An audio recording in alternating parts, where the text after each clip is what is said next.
Joining the discussion today, Medal of Honor recipient Colonel Jack Jacobs, the Huffington Post's Amanda Turkle, Salon.com's Steve Kornacki, and Delaware Governor Jack Markle. Good Friday morning. I'm Chris Chansing. This is Chansing and Company. A showdown in a showtown, and what happens in Vegas apparently isn't staying there.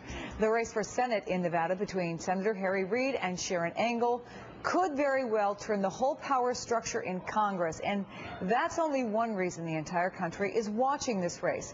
There's also the unexpected strength of Tea Party darling Angle, who was on the attack last night, relentlessly going after the majority leader. Now Reid, not exactly known for being a talented orator, fought back, sticking to his message that Angle is too extreme. And much like their expensive TV ad battles, the debate got nasty when Angle accused him of getting rich off the American people. You came from Searchlight to the Senate with very little. Now you're one of the richest men in the U.S. Senate. On behalf of Nevada taxpayers, I'd like to know, we'd like to know, how did you become so wealthy on a government payroll? Senator Reid. Mitch, that's really a kind of a low blow.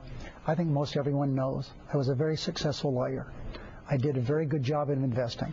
So her suggestion that I made money being a senator is simply false, and I'm really disappointed that she would suggest that. Steve Kornacki is a political columnist for Salon.com. Amanda Turkle is a senior political reporter for the Huffington Post. It's good to see both of you, and I think we could probably all agree that in terms of like strong personalities or charisma, I don't know that we saw a lot of that in the debate last night. But Steve, is a lot of debate always about an expectations game? And if so, who met or didn't expectations? Yeah, I mean, these things are not fought on a level playing field. I mean, to me, you look at the contrast in the last 2 days. We had the debate in Nevada last night. We had Delaware with Christine O'Donnell the night before. And if you look on paper, you know, O'Donnell and Angle really are pretty much the same ideologically, but they had to do completely different things in these debates. You know, the challenge for Sharon Angle was a lot, you know, less than it was for Christine O'Donnell, simply because Sharon Angle walked into this debate in a dead-even race already, where voters in Nevada overwhelmingly don't like Harry Reid. They are looking for an excuse in Nevada to throw Harry Reid out of office. The only problem is they have some reservations that, you know, Sharon Angle to them seems and sounds too extreme, everything they've heard about her. Although I have to say last night, don't you think, Amanda, I mean, we didn't hear any extreme statements. There weren't really any gotcha moments.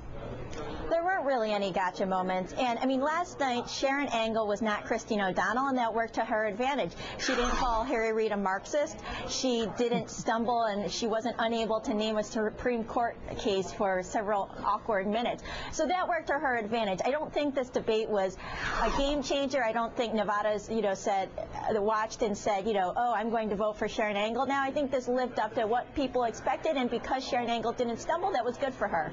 All right, Nevada has the highest unemployment rate in the nation. I think it still has the highest foreclosure rate. This state is in desperate trouble. And I want to show this exchange because it really does point out how these two candidates differ.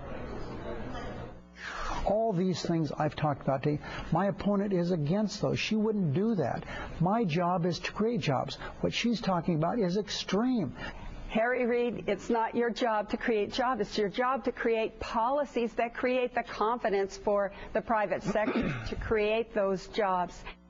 You know, one of the things that you can say about this race is people have a clear choice here. I mean, they really are very different ideologically. But is it about ideology, or is it just about people are sick of Harry Reid? I really believe it is, and there were some moments last night that really drove it home to me. One was that very early in the debate, Harry Reid, you know, decided to basically try to turn his experience as majority leader to his advantage. And he read off a list of pretty significant accomplishments the Democrats have had in Congress the last 2 years. One was, he said, you know, we passed a tax cut for 95% of Americans. Now, that's true. And it actually is a very accomplished Congress and Senate that Harry Reid has, you know, presided over. But it doesn't feel that way to voters right now. It doesn't feel that way to voters in Nevada where the unemployment rate is so high. It doesn't feel that way to voters who have this incredible economic anxiety. It doesn't feel true. And so you can have, you know, so then Sharon Angle turns around in her next line and she says, well, Harry Reid's voted, you know, over 300 times to raise taxes. That feels true to voters in a year like this. This is a year when they don't like Harry Reid because Harry Reid represents Washington,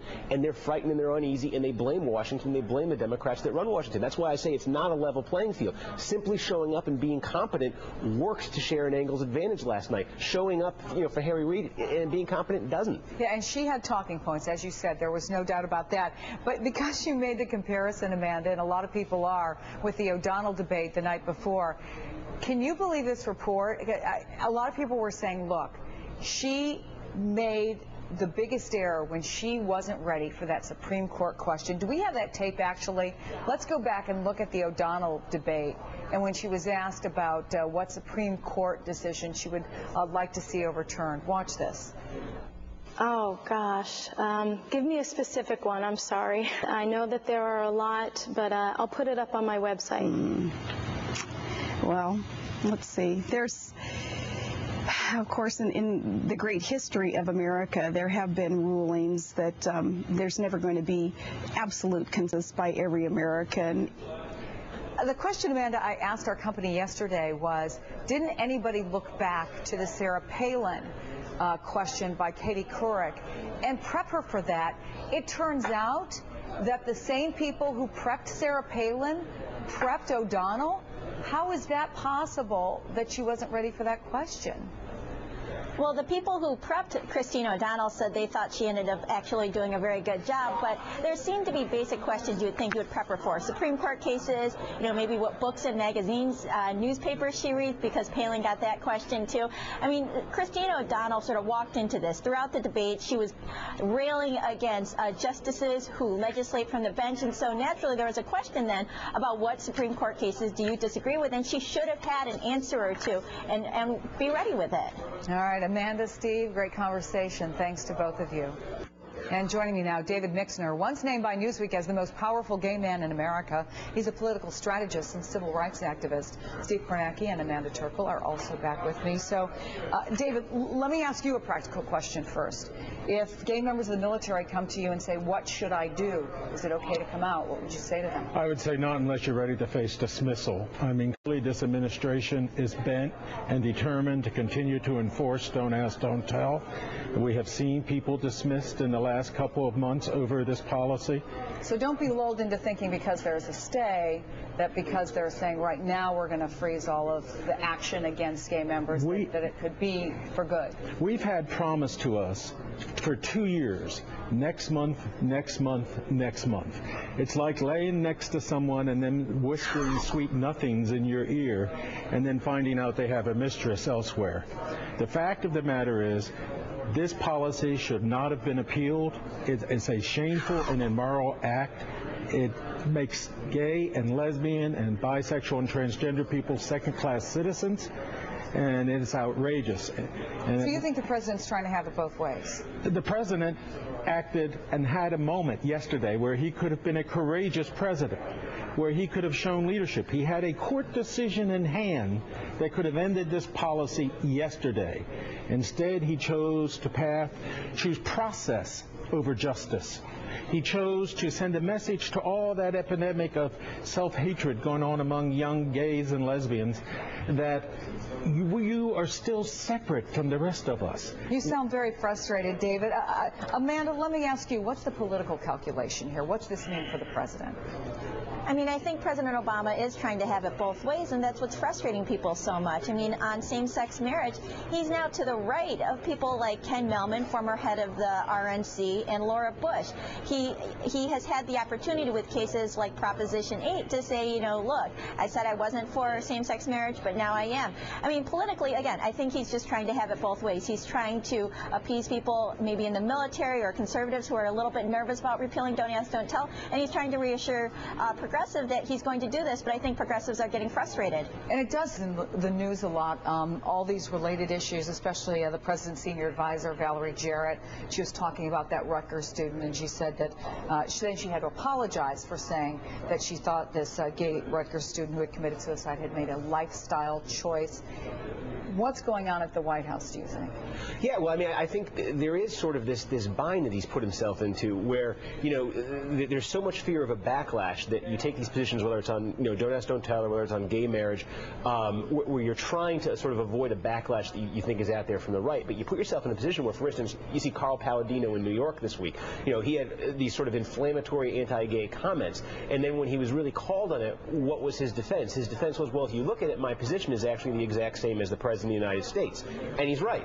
On the issue of gay marriage and the issue of civil unions, Palladino and Obama are absolutely identical. So what he's actually done by forging this position in a way is give cover to people like Carl Palladino to say the things that they say, and then to say, well, you know what? My opinion isn't really any different than Barack Obama's. And what he's chosen to do is ignore the courts of the United States. We've had a decision in California on marriage. We've had a decision on California on don't ask, don't tell.